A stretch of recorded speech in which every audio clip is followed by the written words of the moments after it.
어제 새벽에 이어서 오늘 또 교회관과 관련된 말씀을 계속 이어가려고 합니다. 오늘은 교회는 세 가지 요소로 세워집니다. 우리가 관, 세계관, 물질관, 인생관, 교회관, 이 보는 관점이 대단히 중요합니다. 우리 신앙생활하는 성도들이 교회에서 시험 들거나 시험에 빠지거나 넘어지거나 교회 생활하다가 때로는 낙심하고 교회를 떠나게 되는 모습을 봅니다. 왜 그렇게 되느냐? 그것은 신앙생활 한다고 하긴 했지만 성경적인 교회관이 없기 때문에, 교회가 뭔지 모르고 교회가 어떤 곳인지 모르기 때문에 이런 일이 생기게 된다. 교회 요소 중에 세 가지가 꼭 있어야 되는데 그 첫 번째가 온전한 말씀 선포입니다. 교회는 어떤 이유로도 말씀이 선포돼야 됩니다. 그래서 우리 교회는 제가 이 강단에 서서 설교할 때 저도 간증할 줄도 알고 간증거리도 많고 하지만 설교에는 말씀이 중심이 되는 거예요.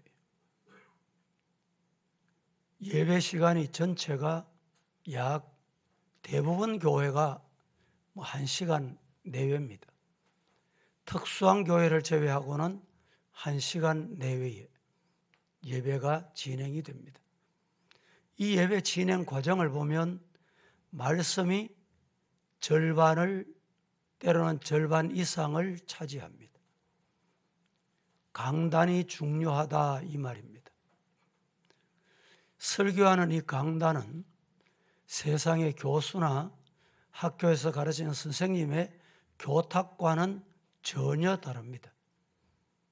선생님은 자기가 안 믿어도 교과서대로 말하면 되는 것입니다.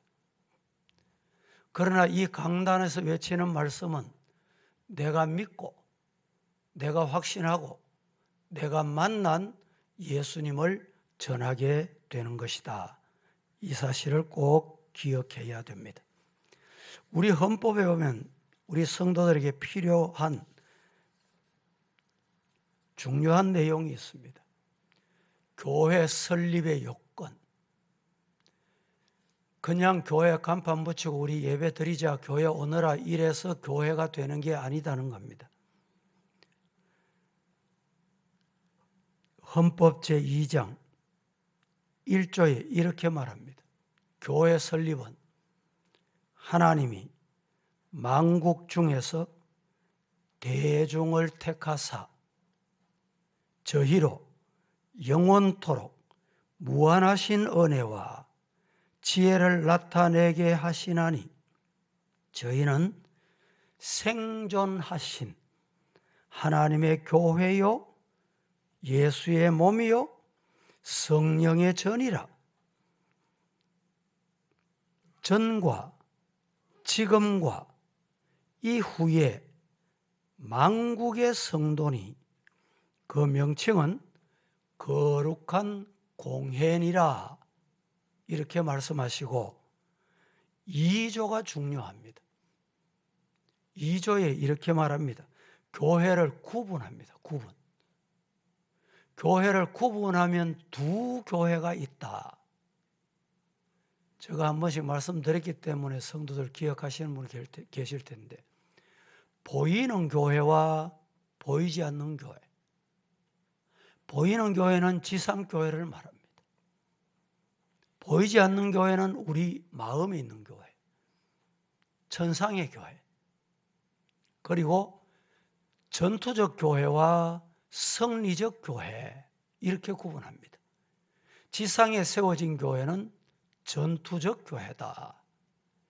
이 말을 오해하면 지상교회는 뭐 인간이 늘 싸운다 이런 뜻도 있지만 그게 아니고 오늘 누구든지 오늘 이 시간에 오셔서 여러분들이 기도하시고 사탄이 시험하러 와요. 예수님도 시험했는데 우리를 시험하지 않을 수가 없거든요. 이런 사탄과의 시험, 싸움입니다. 싸움, 전투입니다. 여러분, 지금 우크라이나 전쟁 때문에 죽어가는 모습을 보며 안타까워하는 참 세계 많은 사람들 모습 보면 얼마나 정말 절실합니까? 싸움은 죽고 사느냐 달려 있습니다. 얼마나 많은 생명이 전쟁터에 죽어나갑니까? 영적으로도 마찬가지예요. 사탄은 죽이려고 덤벼듭니다. 죽이려고. 전쟁은 왜 합니까? 상대방을 죽이려고 전쟁하는 거예요. 그래서 내가 죽지 않으려고 하면 방어를 하고 전신갑주를 입고 말씀의 투구를 쓰고 말씀의 검을 가지고 예비를 하고 오늘 이 시간에 예배를 드리면서 여러분 사탄 마귀의 싸움에서 승리하여 싸우는 교회와 전투적 교회와 승리적 교회, 영원한 승리적 교회에 들어갈 수 있는 성도가 되기를 주님 이름으로 축복합니다. 2조에 교회를 구별을 이렇게 합니다. 교회에 두 가지 구별이 있으니 유형교회, 보이는 교회 말입니다. 유형교회와 무형교회, 보이는 교회와 보이지 않는 교회가 있다. 무형한 교회의 교인은 사람은 몰라요. 누가 아느냐? 하나님만 아십니다. 유형한 교회는 온 세계에 흩어져 있는 교회니 그 교인은 그리스도인이라 칭하고 성부, 성자, 성령 삼위일체 되신 하나님을 공경하는 자들이 하나님을 살아계신 성부, 성자, 성령 삼위 하나님을 공경하는 자들이 모이는 곳을 유형교회라고 한다. 이렇게 표현했습니다. 다음에 이미 말씀드리는 중에 3조 교회 집회입니다. 모임. 대중이 한 곳에만 회집하여 교제하며 하나님을 경배할 수 없으니 각 처에 여러 곳에 말입니다. 대구도 교회가 1600개가 넘는다 이러는데 이렇게 많은 교회를 설립하고 회집하는 것이 사리에 합당하고 성경에 기록한 모범에도 그릇됨이 없다. 그 성경이 어디냐? 갈라디아서 1장 22절, 계시록 1장 4절, 20절을 근거한 말씀입니다. 4조는 이렇게 말합니다. 이제 한 곳에 대구 사람 성도들 다 모여라 이렇게 할 수 없으니까 각 지교회를 세운다 이 말입니다. 각 지교회는 예수를 믿는다고 공언하는 자들과 그 자녀들이 일정한 장소에서 그 원대로 합심하여 하나님을 경배하며 성결하게 생활하고 예수의 나라를 하나님의 나라를 확장하기 위하여 성경에 교훈한 모범대로 연합하여 교회 헌법에 하나님의 말씀에 복종하며 시간을 정하여 공동 예배로 회집하면 이를 지교회라 칭한다. 이 근거는 사도행전 2장 47절에 근거하고 있습니다. 조금 더 필요한 내용이 있지만 다음 시간에 또 말씀을 이어서 드리도록 하고, 두 번째는 교회 세 가지 요소가 필요하다. 교회는 세 가지 요소로 세워진다고 했는데, 첫째는 온전한 말씀 선포, 둘째는 거룩한 성례의 집행입니다. 말씀이 온전히 전해져야 되고, 두 번째는 성례를 거행할 수 있어야 됩니다. 성례는 늘 말씀드린 대로 두 종류가 있는데, 성찬 예식과 세례식을 성례라 이릅니다. 우리 기독교에서는 성례가 두 종류밖에 없습니다. 캐톨릭에서는 성례를 7대 성례로 정의합니다. 7가지를 성례로 정의하고 있다 이 말입니다. 성찬은 말씀이신 예수님의 살과 피를 제공하는 행위, 형식, 행사, 떡과 포도주라는 보이는 물질을 사용해서 말씀은 들으면서, 말씀은 하나님이 주신 성경을 들으면서 교회가 세워져 가는 거예요. 성례는 뭐냐? 말씀하신 말씀이 이 땅에 오셔서 친히 우리를 위해서 살을 찢기시고 피를 쏟으신 것을 보면서 받는 것이 은혜입니다. 그래서 우리는 성례를 거행하게 되는 것입니다.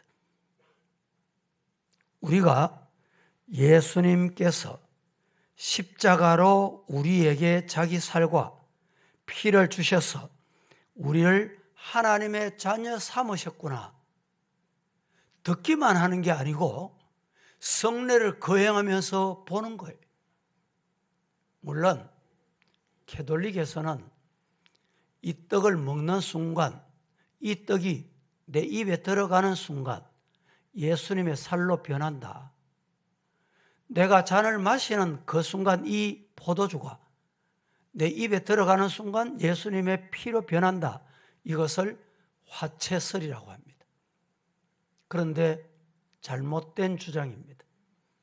성경에 어디에도 그렇게 말씀하신 적이 없고 교리가 잘못된 거예요. 변하지 않습니다. 우리는 그 떡을 받으면서 예수님이 살찌기신 것을 눈으로 보고 잊지 말고, 예수님이 내 죄 때문에 십자가에서 살찌기셨다, 이걸 기억해라. 예수님이 기념하라고 하셨어요. 그리고 잔을 받으면서 너희 죄 때문에 내가 흘린 피, 곧 언약의 피다, 내가 이 땅에 올 때까지 이것을 기념해라 하셨기 때문에 기념하면서 그 잔을 받으면서, 예수님이 내 죄 때문에,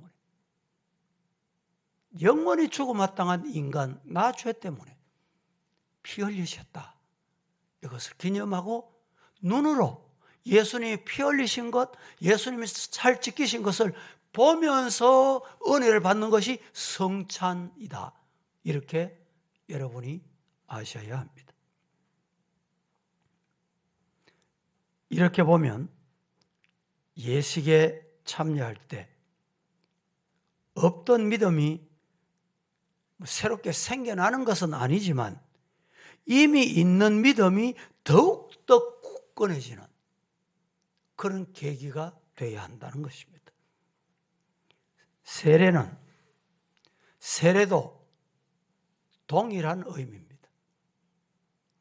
초대교회는 내가 예수 그리스도를 나의 구주로 믿습니다 고백하면 그 순간 세례를 베풀었어요.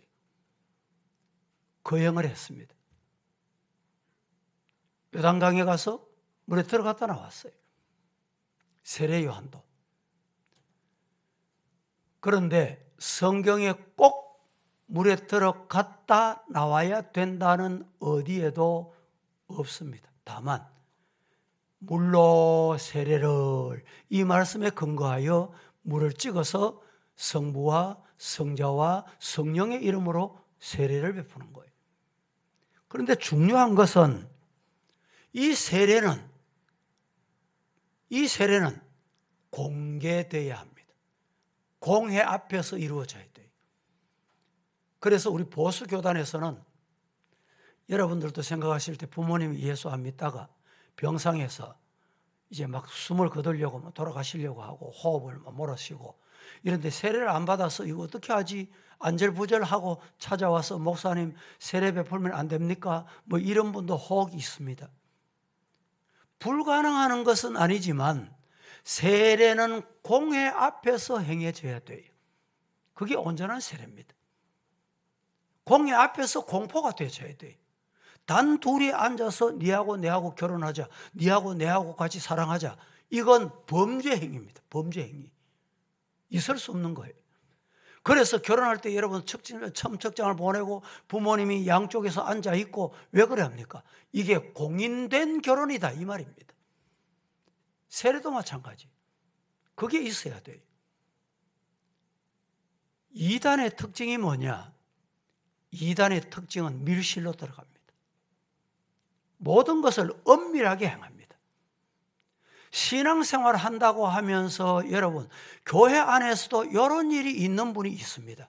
위험한 사람이에요. 정신을 차리고 또 보고 빠져나와야 돼요. 엄밀하게 니만 알아라. 내인데 꼭 오너라. 내하고 니하고만 얘기하는 거야. 우리 집에 오너라. 여러분 주의하셔야 됩니다. 교회는 그렇게 하는 곳이 아니에요. 모든 것이 공개적이어야 돼요. 세례도 공개적이어야 되고 성찬 예식도 공개적이어야 되고 예배도 공개적이어야 돼요. 네가 어디 아프지? 내인데 오너라. 내가 안수해주면 낫는다. 이러고 말이죠. 안수하는 방법도 부정한 방법으로 하면 안 되는 거예요.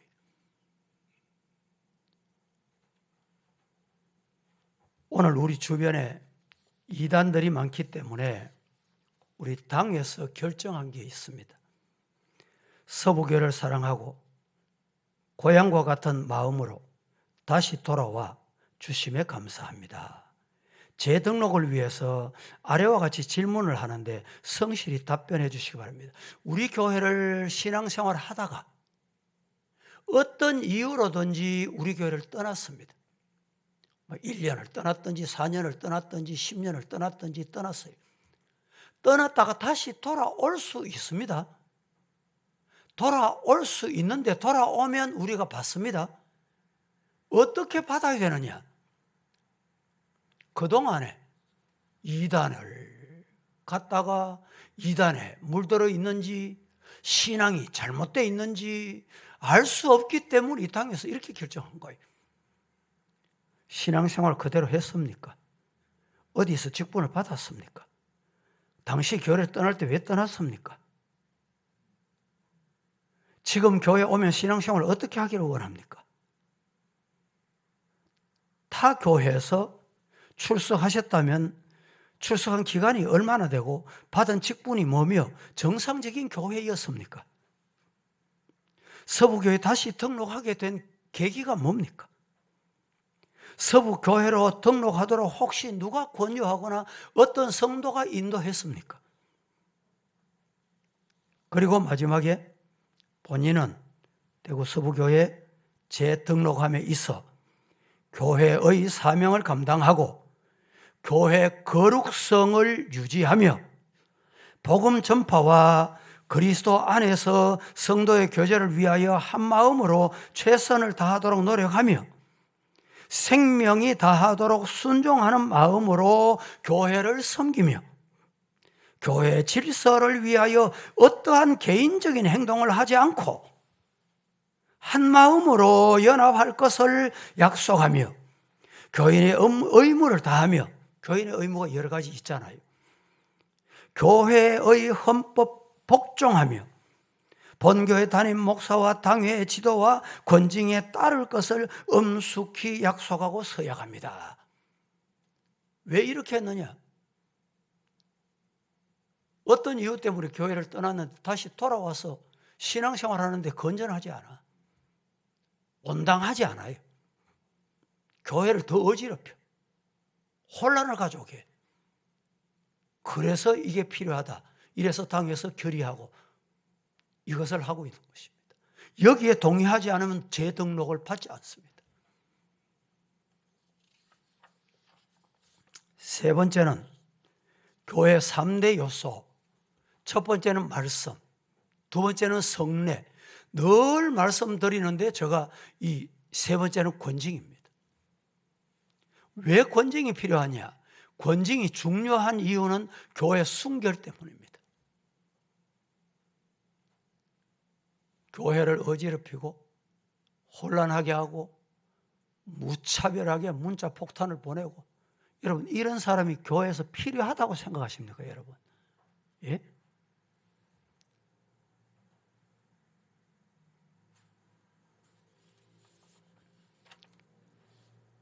순결한 것이 교회 안에 들어와야 되는데 불순한 것이 교회 안에 들어오면 교회가 파괴되고 교회가 혼탁하게 되고 거기에 물들어서 물든 사람까지 같이 타락하게 되는 거예요. 오늘날의 대부분의 교회가 사랑에 대한 오해를 가지고 있습니다. 다 품어주자. 그것이 사랑인 줄 알아요. 그렇지 않습니다. 사랑은 제일 먼저 순결을 지키는 거예요. 부부가 순결을 지켜야 그 가정이 거룩한 가정이 돼요. 그래서 불신결혼이나 불신장례 형태가 있는 곳에 교회는 안 가는 거예요. 불신장례한다. 거기 교회가 못 가는 것은 담임 목사가 못 가는 거예요. 그러면 보세요. 불신장례를 하는데 어떻게 합니까? 제사하고 절하고 이방행위하고 다 하는데 교회가 같이 연합을 할 수 있습니까? 불가능한 것입니다. 그래서 여러분들이 아셔야 되는데 누구든지 혹시라도 가족 중에 임종을 했다. 임종한 사람을 위해서 우리는 예배를 절대 할 수 없습니다. 세상 떠난 사람을 우리는 누구도 터치 못합니다. 손 못 대요. 그 영혼을 위해서 기도 못합니다. 그래서 저는 장례식을 가면 대표 기도하도록 참 주의해서 기도를 하고 또 기도를 잘 안 시킵니다. 왜? 하나님, 이 영혼을 받아달라는 거예요. 우리가 영혼을 받아달라고 기도할 수 있습니까? 할 수 없어요. 그래서 직분자들 중에도 기도시켜나 보면 그런 경우도 있고, 여러분들이 대표 기도할 때도 기도 원리가 있습니다. 기도 원리. 최근에 이렇게 대표 기도하시는 분 몇 분을 보니까 예수님, 아이들 앞에서 하는 형식으로 그렇게 늘 하다 보니까 그래 하는데 그 기도는 바꿔야 돼요. 기도의 첫 번째 원리는 하나님 아버지가 들어가야 돼요. 하나님 아버지, 주기도 보세요. 하늘에 계신 우리 아버지가 들어가잖아요. 사도신경 보세요. 전능하사 천지를 만드신 하나님 아버지를 내가 믿사오니 아버지 하나님이 들어가야 돼요. 이제 여러분들이 대표 기도하실 때 예수님, 주님 이렇게 기도 시작하시면 그거 고쳐야 돼요. 앞으로. 그 장례식에서 기도할 때도 죽은 영혼을 위해서, 또 물론 우리가 신앙적으로 하나님 천국 간 줄로 믿습니다. 믿고 감사합니다. 감사한 기도를 할 수 있습니다. 그러나 우리가 그 환경, 슬픔 당한 가정을 의식해서 감사하다는 말보다는 다른 표현이 좋습니다. 오늘 어느 누구가, 어떤 아버지가 세상을 떠나셨는데 예배 드리게 하시니 감사합니다. 이 가족들이 들을 때 오해를 할 수 있어요. 불신자들이. 그래서 하나님 예배를 드리게 되니 하나님이 영광 받으시옵소서. 이렇게 기도하는 게 얼마나 좋습니까? 불신자 중에 세상을 떠났는데도 자녀가, 부모가 신앙생활을 하면 여러분들이 목사를 통해 교회가 가서 장례식을 얼마든지 할 수 있어요. 이게 교회입니다. 왜? 예배는 살아계신 하나님께 드리는데 성도들, 생명이 있는 사람이 드리는 것이 예배이기 때문에 살아있는 사람이 신앙 고백을 하고 예배 드리려고 하면 어떤 경우도 예배 드릴 수 있어요. 결혼식도 마찬가지입니다. 우리 헌법에도 내가 예수 믿겠습니다. 그동안에 안 믿었는데 과거에는 그게 결혼하기 위해서 그런다 뭐 이런 말이 많이 있었습니다. 그래서 그걸 금지했는데 최근에는 전도의 문을 열어야 되고 기회를 줘야 된다. 그래서 당회에서 예수 믿겠습니다 학습을 확인을 하면 세례 주례를 교회가 가서, 이 목사가 주례한다는 말은 교회가 간다는 말이에요. 장례식에 교인들이 아무도 안 와도 교육자가 가면 교회가 가는 거예요. 결혼식도 목사가 주례한다는 말은 교회가 주례한다는 말이에요. 코로나 때는 이 결혼도 날짜를 잡아놨다가 뭐 인원 제한 아무도 못 오게 하고 뭐 이런 문제 때문에 많은 어려움을 겪었습니다만은, 그래서 날짜를 정했는데 이런 문제가 발생했어요. 이런 문제를 어떻게 해결할까? 지혜로운 가정이 있었습니다. 어떤 가정이냐? 나를 받았는데 예식은 다음에 미루더라도 목사님이 오셔서 가족 예배를 드리고 결혼식을 선포하고 호적을 하고 그렇게 진행을 합니다. 이게 뭐냐? 교회가 행하는 겁니다. 과거에 제가 어느 교회에 있을 때 부장 집사님이 딸이 결혼을 했는데 교회에 알리지도 않고, 왜 안 알렸을까요? 상대가 불신자예요. 나중에 보니까 결혼을 한 거예요. 어떻게? 불신 결혼을 한 거예요. 그래서 그때가 11월경쯤 됐는데 당신은 공회 앞에 또 학생들 앞에 신앙적인 리더가 될 수 없다. 이래서 당에서 11월 달에 했으니까 12월까지 2달 동안에 자진 건신해라 통보했습니다. 통보했더니 이분이 아이고 이 교회 아니면 없나? 이러고 교회를 떠났습니다. 과거에 제가 여기 서부교회 30년 전에 35년 전에 부임할 때 그때 부도가 나가지고 교회를 떠난 분이 있어요. 어디로 떠났느냐? 아주 가까운 교회 떠났습니다. 가까운 교회. 말만 뭐 이름만 대면 여러분 다 압니다. 그런데 2년쯤 지났는데 우리 교회에 통지가 왔어요. 내가 장로 장립 받습니다. 한국 교회가 문제가 뭐냐? 순결을 잊어버린 거룩성을 잃어버린 권징이 떠났어요. 눈에 보이는 일에도 권징이 있어야 돼요. 사람의 몸에 어디 병이 났다 이러면 여러분 뭐가 생기면 생길 때마다 대수술합니까? 아닙니다. 때로는 약으로 치료하고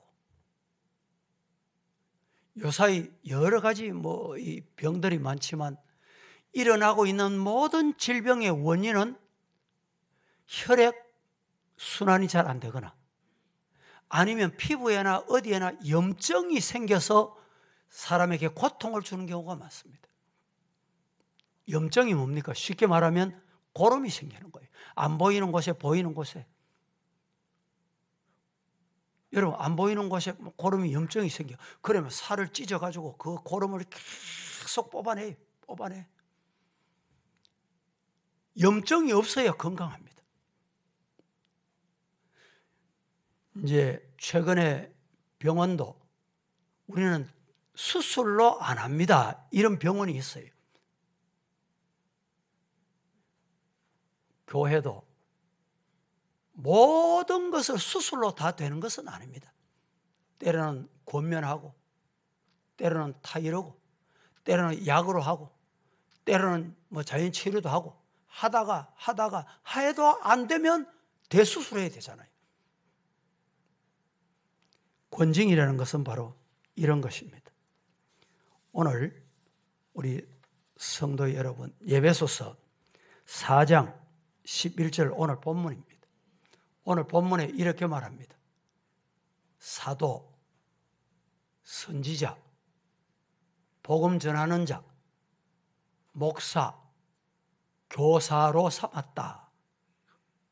오늘 이 말씀을 여러분들이 자세히 보시면 사도, 선지자, 복음 전하는 자, 목사, 교사, 사명이 다 똑같습니다. 이 말씀은 말씀 전하는 목회자, 목사를 의미합니다. 가르치는 것도 의미하는 거예요. 가르치는 것은, 말씀 전하는 것은 아무나 누구나 할 수 있는 게 아닙니다. 목회와 말씀 선포에 주님으로부터 권을 받은 자가 해야 한다. 이 말입니다. 12절 말씀을 한번 보겠습니다. 12절. 다 같이 한번 합독합니다. 시작. 이는 성도를 온전하게 하여 봉사의 일을 하게 하며 그리스도의 몸을 세우려 하심이라. 왜 목회자, 말씀 선포자를 세웠느냐? 성도를 온전하게 하기 위해서. 온전해진 성도가 하나님 앞에 봉사를 온전하게 할 수 있어요. 온전해지지 못하고 교회 와서 봉사하다 보니까 자기 욕심이 있어. 세상 정욕이 여기 가득해. 이것 가지고 교회 봉사하다 보니까 교회에 문제가 발생하는 거예요. 문제가 일어납니다. 혼란에 빠지게 돼요. 성도를 온전하게 하며 봉사하는 일을 하게 하며 따라합니다. 그리스도의 몸을 어떻게? 세워야 돼. 세워야 돼. 성도들은 어떤 이유로도 힙이 뜯으면 안 됩니다. 힙이 뜯는 걸 좋아하는 사람이 있어요. 이건 누가 하는 거냐? 사탄이 하는 거예요. 주님의 교회를 세워가야 돼. 여러분의 교회, 우리 서부 교회 목사를 우리 교회 성도가 안 세우면 뭐 옆에 교회 와서 우리 목사, 남 목사님 좋다 세워줄 사람 있을 것 같습니까? 우리가 세워져 가는 교회를 세워가야 돼.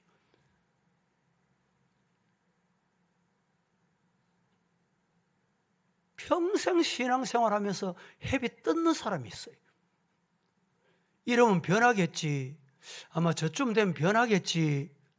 안 변해요. 왜 안 변하는지 압니까? 예수가 그 마음이 없기 때문에 안 변하는 거예요. 예수의 영이 들어가면 여러분 흉악한 범죄자도 변합니다. 예수님이 십자가에 못 박힐 때 보세요. 양편의 강도가 있었습니다. 양편의 강도.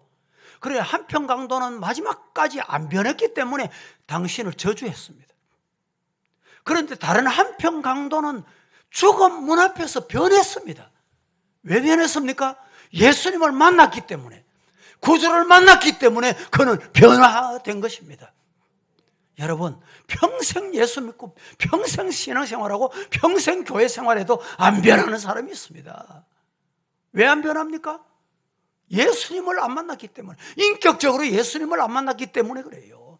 예수님이 두려워서도 예수님을 만난 사람은 그렇게 못합니다. 교회를, 주님 몸된 교회를 세워가야 됩니다. 교회를 허는 일을 하면 안 되는 거예요. 오늘 말씀을 기억하고 우리 함께 찬양하도록 하겠습니다. 270장 찬송을 드리고